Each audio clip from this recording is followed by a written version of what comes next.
தமிழ் இளைஞர்கள்கிட்ட போதைப் பொருள் வித்தது யார்?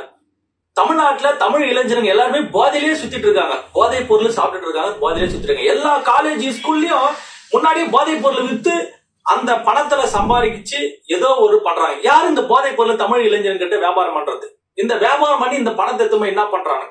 திமுக முக்கிய நிர்வாகி சலீம், ஜாபர் சாதிக், மைதீன் இது போன்ற நபர்கள்லாம் வெளிநாட்டுல தொடர்பு கொண்டு திமுக கட்சி முக்கியமான ஒரு பொறுப்பு வாங்கின்னு அந்த பொறுப்பை காமிச்சு வெளிநாட்டுல இருக்கிற போதைப் பொருள் எடுத்துட்டு வந்து தமிழ்நாட்டுல கொட்டி தமிழ் இளைஞர்கிட்ட எல்லா ஸ்கூல் காலேஜ்லயும் கொடுத்து எல்லா மாணவர்களையும் தமிழ்நாட்டுல இருக்கிற எல்லா இளைஞர்களும் போதையிலேயே மிதக்க வைக்கிறாங்க. அப்படின்னா இவங்க லாபம். அந்த பணத்தை எடுத்துன்னு போயிட்டு இவனுக்கு என்ன, அந்த மைதீன், சலீம், ஜாபர் சாதிக் இவனுக்கு என்ன அந்த பணத்தை எடுத்து என்ன பண்றாங்கன்னா நடிகைகள் கிட்ட குத்து ஏதோ இந்த தமிழ்நாட்டை தவறான ஒரு மாநிலம் அப்படின்ற ஒரு கண்ணோட்டத்தை பதிவு வைக்கிறதுக்காக தவறான ஒரு படத்தை தயாரிக்கிறாங்க. கடவுள் பெரியவன், மங்கை, பரித்து வீரன் இது போன்ற படம் எல்லாம் இந்த போதைப் பொருள் வித்த பணங்க. இந்த போதைப் பொருள் தமிழ்கிட்ட வித்து அந்த பணத்தை எடுத்து போய் தான் இந்த அமீர், டைரக்டர் அமீர் இவன் பின்னாடி இருக்கிறான். ஆனா இல்லாத மாதிரி இந்த போதைப் பொருள் லிங்கில் முக்கியமான பொறுப்பு இருக்குது அவனுக்கு. ஆனா இல்லாத மாதிரி நடிக்கிறான்.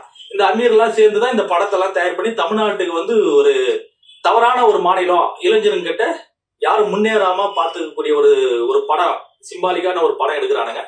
இது எல்லாமே இளைஞர்கிட்ட போதைப் பொருள் வித்த படம். இதெல்லாம் தடுக்கணும்னா காவல்துறையால தடுக்க முடியாது, அரசியல்வாதியால தடுக்க முடியாது.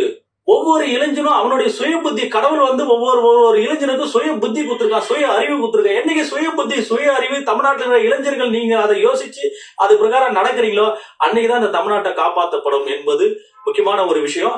இளைஞர்கள் நீங்க போதையில இருந்தீங்கன்னா நீங்க உங்க தொழில வளர்ச்சி அடைய முடியாது, உங்க குடும்பம் வளர்ச்சி அடையாது, அந்த ஊரு வளர்ச்சி அடையாதுன்னா மாநிலமும் வளர்ச்சி அடையாது. இந்த மாநிலம் வளர்ச்சி அடையணும் அப்படின்னா ஒவ்வொரு இளைஞனும் தன்னுடைய சுய புத்தியுள்ள பிரகாரம் நடந்து கொள்ள வேண்டும் என்பதுதான் இந்து இளைஞர் முன்னுடைய கோரிக்கை நோக்கம். நன்றி.